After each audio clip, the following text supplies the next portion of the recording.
friends! Welcome po sa ating Reels and pag-usapan po natin ng Facebook. So, dapat po ay lagi nating ugaliing tignan or basahin ang ating mga notification. So, meron ba kayong natatanggap na ganitong notification?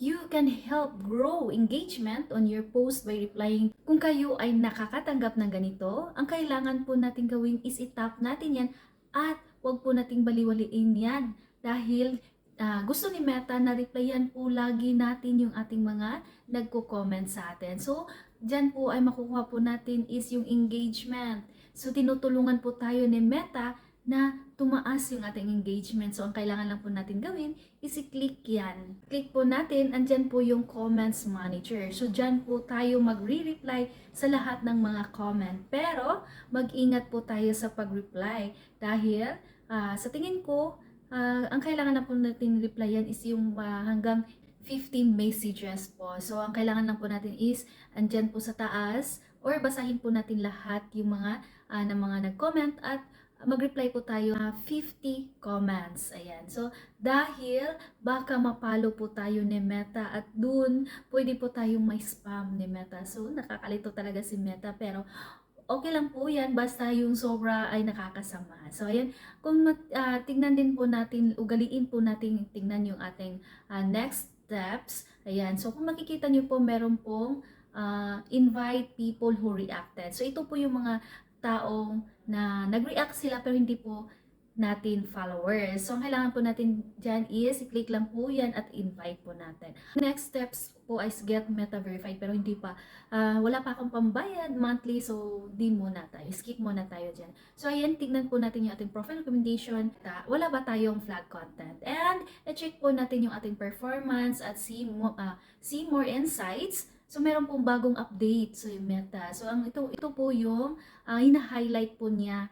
So, ayan. So, makikita nyo sa baba, meron pong nakalagay na highlights. So, meron din pong you've shared 90 and reels in the last 28 days. In the previous 28 days, you shared 39 reels. So, ayan. Meron pong nakalagay dyan. Ito po yung mga highlights na binuo ni Meta. So, isa po sa highlight ni Meta is most followers. So, you receive 2 new followers from this reel. So, ina-update po tayo ni Meta na meron pong nag-follow sa ating reels, gamit sa ating reels. So, ayan. At kung nakikita niyo po sa aking performance, pulang-pula po talaga. So, dahil po dyan is hindi ko po nahigitan yung mga pinupost ko noon. So, ito bumaba talaga. So, kailangan lang natin gawin is i-check po natin yan. So, ito po yung sa reels natin insight overview. Ayan, so ang reach natin, meron pong negative 70%, yung react comment 65%, and sa minutes viewed is negative 68%. So, pwede din po natin i-check yan. So, click po natin yung ating real insight. So, makikita nyo po, andyan po yung real followers. Dalawa po. Meron pong dalawang nag-follow sa ating reels.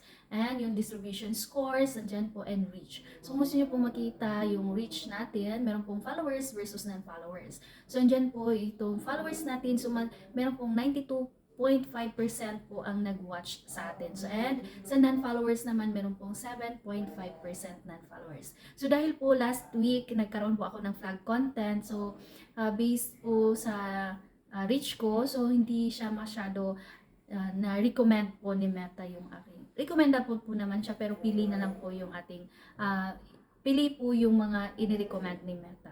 So, lagi po nating tandaan na be responsible po sa ating mga ina-upload. Kung gusto niyo po magkaroon ng rising creators, ang kailangan lang po natin gawin is yung mga steps na gusto ni Meta is gawin po natin at mag-upload po tayo araw-araw ng videos. And tips ko lang po sa inyo, gumawa po kayo ng longer video para mabilis po makuha yung inyong mga 60 minutes view.